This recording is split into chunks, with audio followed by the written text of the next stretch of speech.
सुन तेरी बसंत है हबीब खुदा दान करो অন্তরে প্রশান্তি যদি চাও সুন্নতের উপর আমল করো।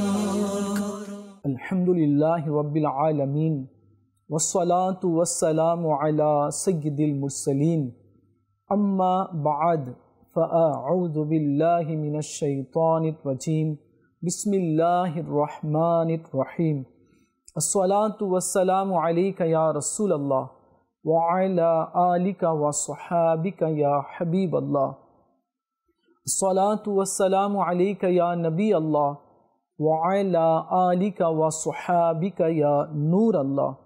প্রিয় মদনী চ্যানেলের দর্শকবৃন্দ, আপনারা দেখছেন অনুষ্ঠান রীতি রেওয়াজ।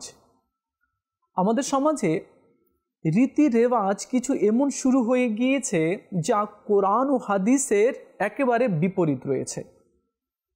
ছেলে মেয়ে একসাথে ঘোরাফেরা করছে, এটাকে কোনো গুনাহ মনে করা হচ্ছে না।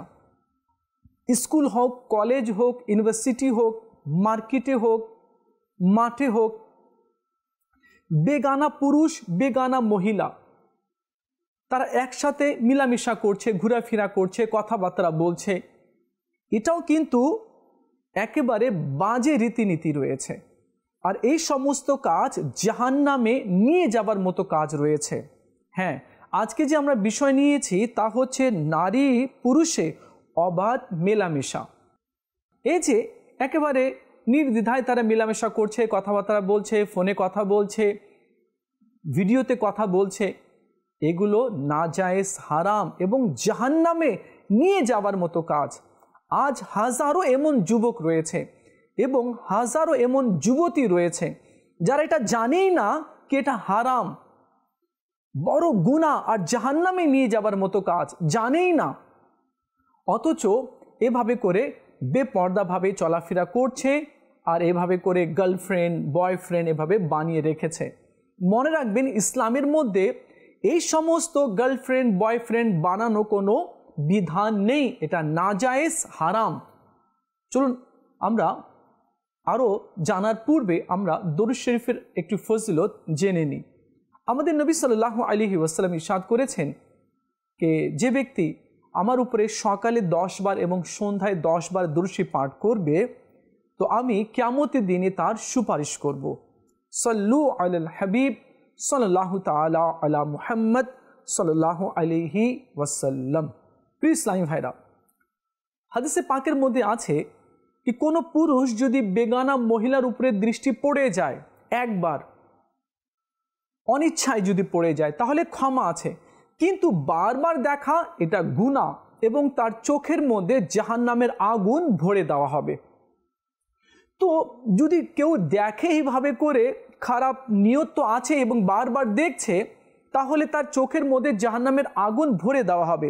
তো সেই সমস্ত ছেলে এবং মেয়েদের কি অবস্থা হবে যারা এইভাবে করে বন্ধু পাতিয়ে নিয়েছে, বলে এটা আমার বান্ধবী, সেটা মেয়েরা বলে এটা আমার বন্ধু।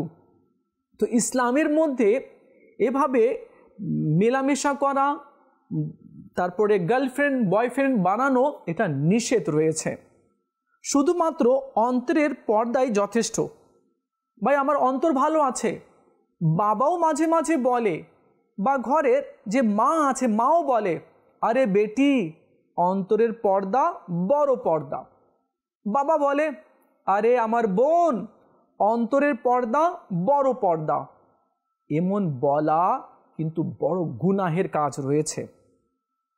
শেখ তরিকত আমির আহলে সুন্নত আমির দাওয়াত ইসলামী আবু বিলাল মৌলানা মোহাম্মদ ইলিয়াস আত্তার কাদরি দামাত বরকাতমুল আলিয়াকে এই প্রশ্ন করা হলো, শুধুমাত্র অন্তরের পর্দাই যথেষ্ট, এর বাস্তবতা কি? উত্তরে শেখ তরিকত আমির আহলে সুন্নত বললেন, এটা শয়তানের অনেক বড় এক মন্দ আক্রমণ, আর এই নিকৃষ্ট বাক্য দ্বারা কোরআনে পাকের সেই সকল আয়াতকে অস্বীকার করা সাব্যস্ত হয় যাতে শরীরকে পর্দায় গোপন করার হুকুম রয়েছে। আল্লাহ রাব্বুল আলামিন কোরআনে মাজিদ ফুরকানে হামিদের মধ্যে 22 পারার সূরা আহজাবের 33 নং আয়াতে আল্লাহ তাআলা ইরশাদ করেন। কি ইরশাদ করছেন? অনুবাদ কনজুল ইমান থেকে শুনুন। আর নিজেদের ঘরসমূহে অবস্থান করো এবং বেপর্দা থেকো না, যেমন পূর্ববর্তী জাহিলি যুগের পর্দাহীনতা। আল্লাহ তাআলা ইরশাদ করছেন কি তোমরা নিজের ঘরসমূহে অবস্থান করো এবং বেপর্দা থেকো না। আল্লাহ নিষেধ করছে। আর মানুষ বলছে মনের পর্দা বড় পর্দা। মন তো পর্দাতে আছেই আছে, দেহকে তো পর্দাতে রাখতে হবে। প্রিয় ইসলামী ভাইরা, যে ব্যক্তি দেহের পর্দাকে সম্পূর্ণরূপে অস্বীকার করবে আর বলবে যে শুধুমাত্র অন্তরের পর্দাই যথেষ্ট, তার ঈমান চলে যাবে, সে বেঈমান হয়ে যাবে, ইসলাম থেকে বেরিয়ে যাবে। আমার আকা আলা হযরত রহমতুল্লাহি তাআলা বলেন, এই ধারণা করা যে বাতিন অর্থাৎ অন্তর পরিষ্কার হওয়া উচিত, জাহির অর্থাৎ বাহ্যিক যেমনই হোক না কেন, এটা ভ্রান্ত ধারণা। হাদিসে পাকে বলা হয়েছে যদি তার অন্তর ঠিক থাকে তবে জাহির অর্থাৎ প্রকাশ্যটাও নিজে নিজে ঠিক হয়ে যাবে। তাহলে যারা এভাবে বলছে ভাই মন ঠিক তো সব ঠিক, তাহলে বোঝা গেল যে সে কোরআনের বিপক্ষে বলছে। আর সে ভুলে গেছে কি এমন যদি বলা হয় তাহলে তার ঈমান চলে যাবে, এটাও সে ভুলে যাচ্ছে। তো প্রিয় ইসলামী ভাইয়েরা আর মদিনী চ্যানেলের দর্শকবৃন্দ, যাদের বাড়িতে বোন আছে, স্ত্রী আছে, মেয়ে আছে, তাদেরকে পর্দাতে রাখতে হবে। আমার মেয়ে, আমার বোন বা আমার স্ত্রী ঘরের বাইরে গেল, কার সাথে কথা বলছে, কোন পুরুষের সাথে সে ঘোরাফেরা করছে, কার সাথে সে দোস্তি করে নিয়েছে, আমাকে দেখতে হবে। কেননা যদি আমি না দেখি আর যদি জানার পরেও যদি আমি তাদেরকে এভাবে ছুট দিয়ে দিই, যাইছে তাই করুক সমস্যা নেই, তাহলে সে দায়ুস হয়ে যাবে, গুনাহগার হবে। আর এমন ব্যক্তি জান্নাতের সুগন্ধও পাবে না। এটা কেউ হুকুম দিয়েছে যে তুমি তোমার মেয়েকে ছেড়ে দিচ্ছ, তোমার ছেলেকে এভাবে ছেড়ে দিচ্ছ, তোমার স্ত্রীকে এভাবে তুমি ছেড়ে দিচ্ছ। এই যে তুমি নিষেধ করছো না, তাকে পর্দা করতে বলছো না, আর বলছো কি মনের পর্দা বড় পর্দা, যাইছে করুক সমস্যা কি, তো তোমাকে এই কথা বলার নির্দেশ কে দিয়েছে, হুকুম কে দিয়েছে? এই বিষয়ে তো আল্লাহ তাআলা বারণ করেছে। যার কারণে আজ কি হচ্ছে জানেন? যার কারণে মেয়ে ঘর থেকে পালিয়ে যাচ্ছে, অন্য ছেলের সাথে চলে যাচ্ছে, যার কারণে স্ত্রীও কারো বউও অন্য পুরুষের সাথে চলে যাচ্ছে। এই সমস্ত কাজের কারণে দেখুন, মেয়ে তো ঘরের একটা সম্মানিত জিনিস রয়েছে, বাবার নাক রয়েছে, কিন্তু বাবা ঢিল দেওয়ার কারণে মেয়ে এই কাজটা করে বসেছে। এতে কি হলো? পুরো সমাজ অপমানিত হলো। মা বাবা তো অপমানিত হলোই, পুরো সমাজ এবং পুরো পরিবার অপমানিত হলো। আজ মেয়ে পালিয়ে যাচ্ছে, ছেলে কোনো অন্য মেয়েকে নিয়ে পালিয়ে যাচ্ছে। আজ এটাকে কোনো বড় গুনাহ, বড় পাপ মনে করা হচ্ছে না। আমরা আল্লাহকে কাল কিয়ামতের দিনে কি মুখ দেখাবো?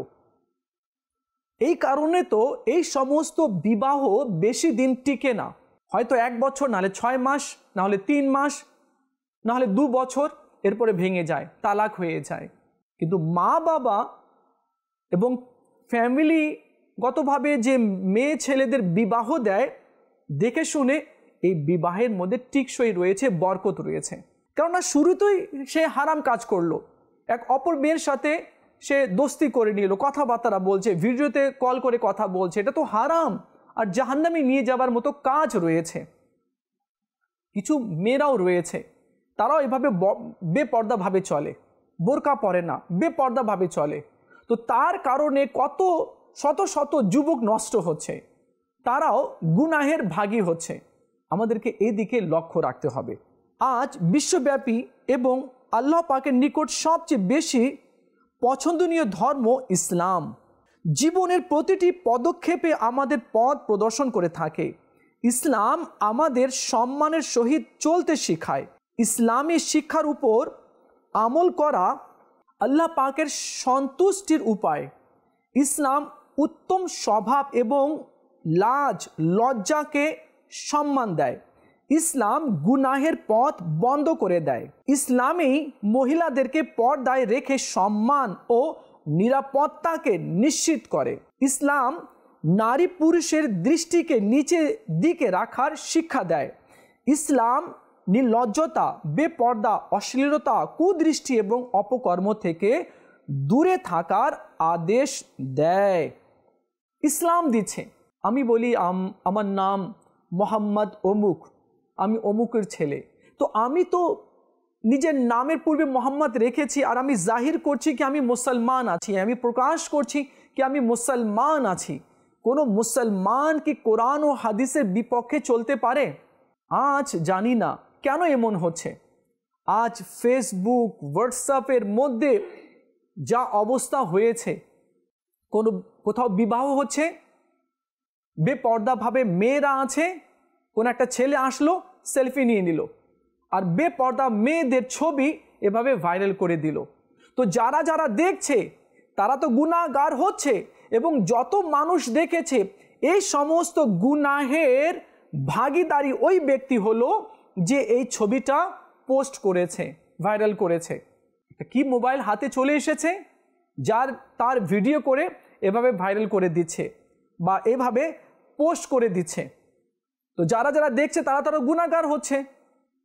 দেখুন, এই যে মিডিয়া আছে, মিডিয়ার মাধ্যমে, সোশ্যাল মিডিয়ার মাধ্যমে ভালো কাজও করা যায়, কিন্তু এই সোশ্যাল মিডিয়ার মাধ্যমে লোকেরা বেশি গুনাহের মধ্যে লিপ্ত হচ্ছে। দুই বন্ধু ছিল, তো তারা কোনো একটা সাইট খুলেছিল। কিছুদিন পর এক বন্ধুর হঠাৎ মৃত্যু হয়ে যায়। যে সাইট খুলেছিল ইন্টারনেটে, সে পাসওয়ার্ড জানতো, সে মারা গেল। কিন্তু ওই সাইট চলছে, সবাই দেখছে। কিছুদিন পর যে ছেলেটা মারা গিয়েছিল, তার মা তার বন্ধুকে জিজ্ঞেস করলো, বলতো তোর বন্ধু কি এমন কাজ করতো, ইন্টারনেটে কি এমন কাজ করতো? তো ছেলেটা বলল, কেন আপনি কেন এই কথা জিজ্ঞেস করছেন? যে ছেলে মারা গিয়েছে তার মা বলছে কি আমি প্রতিদিন স্বপ্নে দেখি কি আমার ছেলের কবরে কেউ এসে প্রসাব করে যাচ্ছে। তখন সেই ছেলেটা বলল কি এমন একটা খারাপ সাইট খুলেছিল। তো ওই মহিলা বলল, বন্ধ করে দাও তাড়াতাড়ি। ছেলে বলল, আমি তো পাসওয়ার্ড জানি না। আপনার ছেলেই জানতো, আর সে তো মারা গিয়েছে। চিন্তা করেছেন? আমি সে সমস্ত যুবকদেরকে বলবো যারা পুরো পরিবারের জন্য অশান্তির কারণ হয়ে দাঁড়িয়েছে। এক তো মোবাইল নিয়ে ব্যস্ত থাকে, দ্বিতীয় ওই সমস্ত কাজ করে যেটা কোরআন ও হাদিস নিষেধ করেছে। আল্লাহ রাব্বুল আলামিন কোরআনে পাকের মধ্যে কি ইরশাদ করছেন শুনুন। 8 পারার সূরা আরাফের 33 নং আয়াতে আল্লাহ তাআলা ইরশাদ করছেন, অনুবাদ কানজুল ঈমান থেকে, আপনি বলুন আমার রব তো নিষেধ করেছেন প্রকাশ্য ও গোপন অশ্লীল বিষয়গুলো। তো আল্লাহ তাআলা তো প্রকাশ্য ও গোপন অশ্লীল বিষয়গুলো আল্লাহ তাআলা নিষেধ করেছে, আর আমরা আল্লাহর বান্দা হয়ে আমরা এগুলো কি কাজ করছি? আমাদেরকে বেরিয়ে আসতে হবে। না শুধু যুবক এই সমস্ত কাজের মধ্যে লিপ্ত আছে, বরং যাদের বয়স হয়ে গিয়েছে অথবা যাদের বিবাহ অলরেডি হয়ে গিয়েছে, ছেলে সন্তান আছে, তারাও এই সমস্ত কাজের মধ্যে লিপ্ত আছে। তারাও বেপর্দা মহিলাকে দেখে এবং তাদের সাথে বন্ধু পাঠিয়ে নেয়। তো মনে রাখবেন, এগুলো কাজ সম্পূর্ণ হারাম এবং জাহান্নামে নিয়ে যাবার মতো কাজ রয়েছে। পর্দা করতে হবে। আমাদের যে পূর্ববর্তী যারা আসলাফ ছিল, যারা আগেকার মহিলারা ছিল, তারা অনেক পর্দা করত। এই যে যারা এখন আপনারা মদিনী চ্যানেলের মাধ্যমে আমার কথা শুনছেন, আপনিও হয়তো দেখেছেন, আমিও দেখেছি। যখন আমরা ছোট্ট ছিলাম, তো মা, দাদি বা বড় মা যদি অন্য গ্রামে কোথাও যাওয়ার প্রয়োজন হতো, তো রেশকা আগে ডাকা হতো। তো রেশকাতে শাড়ি দিয়ে এভাবে পেঁচিয়ে দেওয়া হতো। তার ভিতরে মা বা বড় মা বা দাদি কি বসে যেত। এক তো তারা অলরেডি বোরকা পরতো, বোরকার পরেও রেশকাকে শাড়ি দিয়ে এভাবে পেঁচিয়ে রাখা হতো যাতে করে কেউ না দেখে। ছোটোবেলায় দেখেছি কি গরু গাড়ি যাইতো আগে, তো সেখানে মহিলারাও থাকতো, তো এভাবে যে বাঁশের দিয়ে এভাবে বানানো থাকতো, তো সেটাও শাড়ি দিয়ে বা কাপড় দিয়ে ঘেরা থাকতো কি ভিতরে কে আছে কেউ যাতে বুঝতে না পারে। আর আজ কে যাচ্ছে, কে আসছে, কে কোথায় গেছে সবাই জানে। দেখুন আমাদের পূর্ববর্তী যারা মহিলারা ছিল তারা কত পর্দা করত। হজরতে সৈয়দাতুনা উম্মে খাল্লাদ রাদিয়াল্লাহু তাআলা আনহা এর সন্তান যুদ্ধে শহীদ হয়ে যায়, তাই সে ব্যাপারে বিস্তারিত জানার জন্য তিনি ঘোমটা দিয়ে পর্দা সহকারে আল্লাহ নবী সাল্লাল্লাহু আলাইহি ওয়াসাল্লামের দরবারে উপস্থিত হলেন। তা দেখে কেউ অবাক হয়ে বলল, এ মুহূর্তেও আপনি পর্দা করছেন? তখন তিনি বললেন যে ছেলে তো মারা গিয়েছে, ছেলে শহীদ হয়ে গিয়েছে, লজ্জা তো শেষ হয়নি। সুবহানাল্লাহ। এমন অবস্থাতেও আমাদের পূর্ববর্তী যে সমস্ত মহিলারা এসেছিলেন তো তারা কত পর্দা করতেন। আখবারুল আখিয়ারে রয়েছে কি একবার কঠিন দুর্ভিক্ষ হয়েছিল, মানুষের অনেক দোয়ার পরেও বৃষ্টি হচ্ছিল না।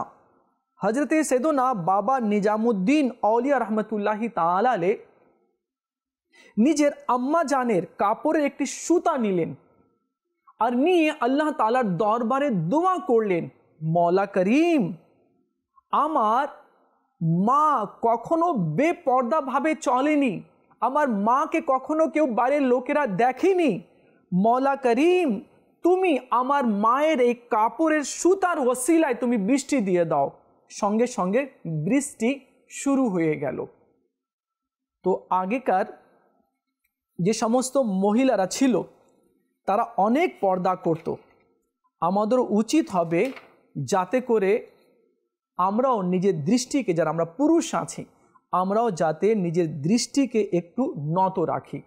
এক বুজুর্গ রহমতুল্লাহি তাআলা আলাইহি, তিনার নাম ছিল হজরতে সৈয়দনা হাসান বিন আবি সিনান রহমতুল্লাহি তাআলা আলাইহি। তিনি ঈদের নামাজ পড়তে গেলেন। ঈদের নামাজ পড়ে যখন বাড়িতে ফিরে আসলেন তো স্ত্রী জিজ্ঞেস করছেন, বলুন আপনি এ পর্যন্ত এই পথে কতগুলো মহিলা দেখেছেন, কতগুলো মহিলার উপরে আপনার দৃষ্টি পড়েছে? তিনি বললেন, একটি মহিলার উপরেও আমার দৃষ্টি পড়েনি, কেননা আমি যাবার সময় মাথা নত করে রেখেছিলাম পায়ের দিকে, আমার দৃষ্টি ছিল। নামাজ পড়ে যখন বাড়ির দিকে আমি ফিরে আসছিলাম তো আমার দৃষ্টি আমার পায়ের দিকে ছিল, আমি কোনো মহিলাকে দেখিনি। আজ আমাদের কি অবস্থা হয়? আমরা বাইরে যাই তো মহিলাদের উপরে দৃষ্টি পড়ে, না জানি কি কি খেয়াল চিন্তা ভাবনা আসে। তো প্রিয় ইসলামী ভাইরা আর মদিনী চ্যানেলের দর্শকবৃন্দ, আপনারা দেখছেন অনুষ্ঠান রীতি রেওয়াজ। তো আমাদের বাড়িতে যদি কোনো অনুষ্ঠান হয় তো মহিলারা অনেক ফ্যাশন করে নেয়, পার্লারে চলে যায় এবং মেকআপ শেকআপ করে চলে আসে। মহল্লার ছেলে আসছে, বাইরের ছেলেরা আসছে, দেখছে, ভিডিও হচ্ছে, ছবি হচ্ছে, এগুলো সোশ্যাল মিডিয়াতে ছাড়া হচ্ছে। হায় কি অবস্থা, হায় কি অবস্থা। আমি কি চাইবো কি আমার মেয়েকে কেউ দেখুক? আমি কি চাইবো কি আমার স্ত্রী বা আমার বোনকে কেউ দেখুক? আমি কি চাইবো? আজ কি হয়ে গেছে, এটাকে কেউ গুনাহের কাজেই মনে করছে না, এটা কোনো ম্যাটারই মনে করছে না লোকেরা। কি করা যায় বলেন? দেখুন পর্দা কেন জরুরি রয়েছে। একটি মিষ্টির পাত্র রয়েছে, আপনি যদি খোলা ছেড়ে দিবেন না তো সেখানে মাখি এসে বসবে, অনেক পিঁপড়া চলে আসবে। আর যদি আপনি ঢেকে রাখবেন, না মশা মাছি আসবে না পিঁপড়া আসবে। এ থেকে আপনি বুঝে নিন, যদি কোনো মেয়ে এভাবে বেপর্দাভাবে চলে তাহলে কত খারাপ চোখ তার দিকে তাকিয়ে থাকবে। পরে আপনি বলবেন কি হয়েছে, মেয়েটা পালিয়ে গিয়েছে, কেন এমন হলো, কি হলো, এগুলো কি চলছে। এটা ঘরের যে গার্জিয়ান আছে তার উচিত হবে সে যাতে নিজের স্ত্রীকে, নিজের মেয়েকে, নিজের বোনকে পর্দাতে রাখে। কোথাও যদি পাঠাতেও হয় কোনো আত্মীয়র বাড়িতে তো পর্দা সহকারে পাঠায়। এখন আপনি বলবেন মানুষ কি বলবে? আরে ভাই, মানুষ কি বলবে? মানুষ কি বলবেটা কি বলুন তো? আচ্ছা, মানুষের বলাতে কি আসে যায়? যান, আপনি 1 লাখ টাকা চান, গিয়ে ভাই আমাকে 1 লাখ টাকা দিয়ে, আমি খুব বিপদে আছি, দিবে? দিবে না, অপমান করে তাড়িয়ে দিবে। আপনি নিজের আত্মীয়ের কাছে যান, সে দিবে না। তো আপনি কেন এই কথা চিন্তা করছেন কি মানুষ কি বলবে?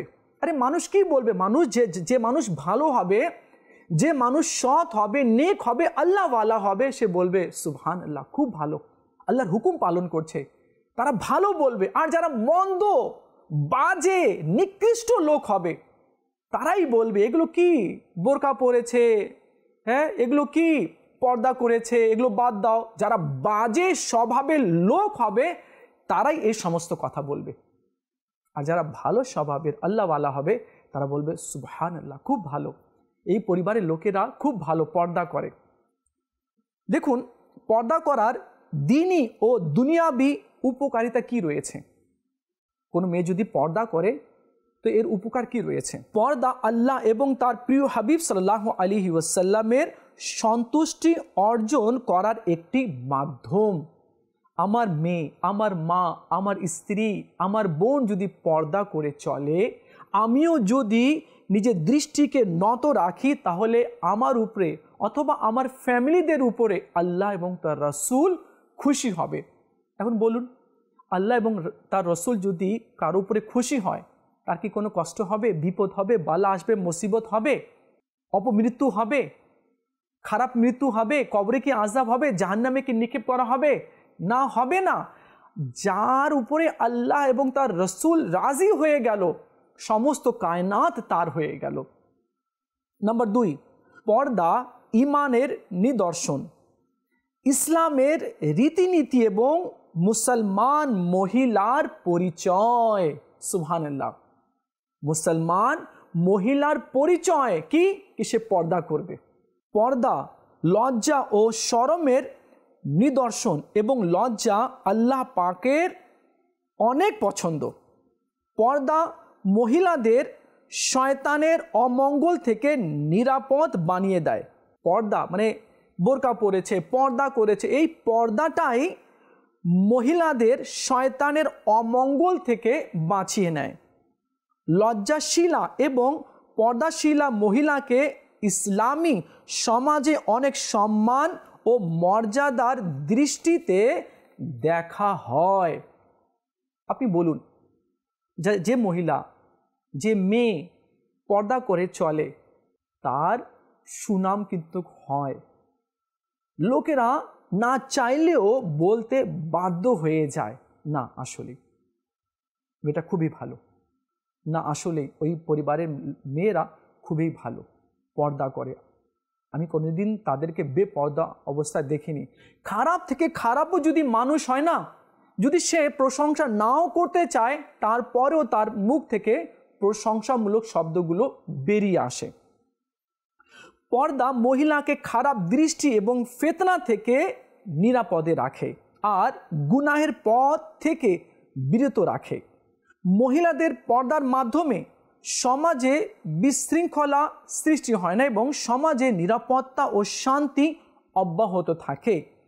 পর্দা মহিলার মর্যাদা বৃদ্ধি করে এবং তার সৌন্দর্যকে নিরাপত্তা দান করে।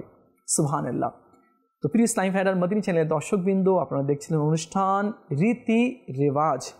আর আজকে আমরা পর্দা সম্পর্কে মহিলা এবং পুরুষ এভাবে মেলামেশা করে কথাবার্তা বলে, এই বিষয়ে আমরা জানার চেষ্টা করেছি কি এটা অপরাধ, এটা গুনাহ, আর এটা হারাম আর জাহান্নামে নিয়ে যাবার মতো কাজ রয়েছে।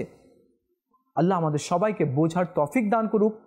ওই সমস্ত লোকেরা যাদের বিবাহ হয়ে গিয়েছে, ছেলে মেয়ে আছে, তারপরেও অপর মহিলার সাথে, বেপর্দা মহিলার সাথে কথা বলে, ওই সমস্ত ছেলে যারা অনেকগুলো গার্লফ্রেন্ড বানিয়ে রেখেছে, ওই সমস্ত মেয়েরা যারা অনেকগুলো বয়ফ্রেন্ড বানিয়ে রেখেছে, এটা হারাম, জাহান্নামে নিয়ে যাওয়ার মতো কাজ রয়েছে। যে তওবা করবে, আল্লাহ তাআলা তার তওবাকে কবুল করে নেবে, আল্লাহ তাআলা তার তওবা কবুল করে তার সমস্ত গুনাহকে ক্ষমা করে দিবে। আল্লাহ তাআলা আমাদের সবাইকে বোঝার, আমল করার তৌফিক দান করুক, গুনাহ থেকে তওবা করার আল্লাহ তাআলা তৌফিক দান করুক। দেখা হবে আগামী পর্বে আরেকটি বিষয় নিয়ে আলোচনা করব। ততক্ষণ ভালো থাকবেন, মদিনী চ্যানেলের সঙ্গেই থাকবেন। সাল্লু আলাল হাবিব সাল্লাল্লাহু তাআলা আলা মুহাম্মদ সাল্লাল্লাহু আলাইহি ওয়াসাল্লাম। तेरी बसंत है हबीब खुदा दान करो।